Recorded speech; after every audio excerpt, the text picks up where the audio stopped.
No samurai blood, no noble birthright, just ambition, cunning, and an iron will.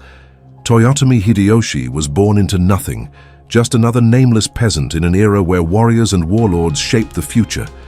And yet, he did the unthinkable. He climbed higher than any before him, forging a legacy of dominance, deception, and destruction. This is the true story of the man history remembers as the Taiko, the real-life inspiration for Nakamura Hidetoshi in Shogun. Hideyoshi's origins were as humble as they come. Born to a lowly foot soldier, he was destined for obscurity, but he had something more valuable than noble lineage: ambition. As a boy, he left his home, wandering from place to place in search of opportunity. Eventually, he found his way to the service of Oda Nobunaga, Kuroda Nobuhisa in Shōgun, starting at the very bottom. His first job, carrying his master's sandals. Most men would have stayed there, content with a small existence beneath the feet of their lords. But Hideyoshi had no intention of staying in the dirt. Nobunaga recognized his intelligence and gave him a place among the Ashigaru, the lowest tier of soldiers, just like his father. Through relentless hard work and innate leadership, Hideyoshi quickly climbed the ranks.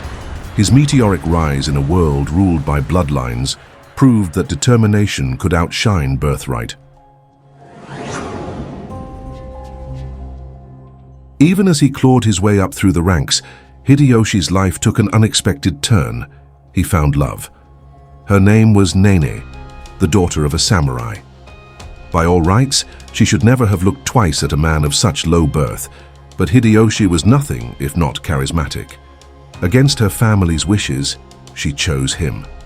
In an age where marriages were merely political transactions, theirs was an anomaly, a union forged from genuine affection.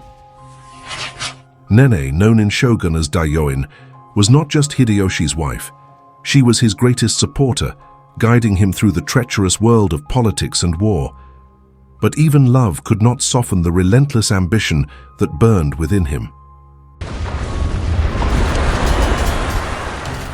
By the late 1570s, Hideyoshi had become one of Nobunaga's most trusted generals. He was sent west to deal with the powerful Mori clan, a campaign that tested his strategic brilliance. Then, in 1582, everything changed. Nobunaga was betrayed, forced to take his own life at Honnoji in Kyoto. With his master gone, the balance of power shattered. Many assumed Japan would descend into chaos once more. Hideyoshi had other plans.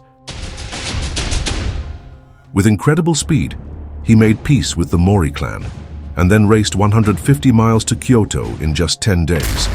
There, he confronted and crushed the traitor, Akechi Mitsuhide, at the Battle of Yamazaki.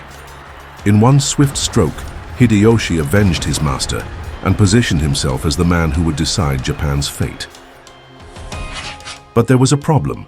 Nobunaga's family still lived. His sons and grandson had a rightful claim to their father's empire. That, of course, was an inconvenience Hideyoshi could not allow. One by one, he eliminated his rivals. Nobunaga's sons Nobutaka and Nobukatsu were forced into submission, one committing seppuku, the other bending the knee. Even Tokugawa Ieyasu, Toranaga in Shogun, could not stand against him, eventually recognizing Hideyoshi's authority. With the nation under his control, Hideyoshi sought legitimacy. He was granted the title of Kampaku, an even higher position than shogun.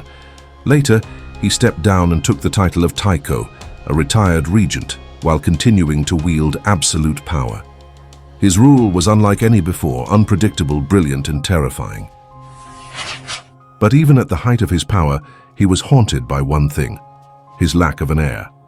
For years, he had no son to succeed him, so he named his nephew Hidetsugu as his successor.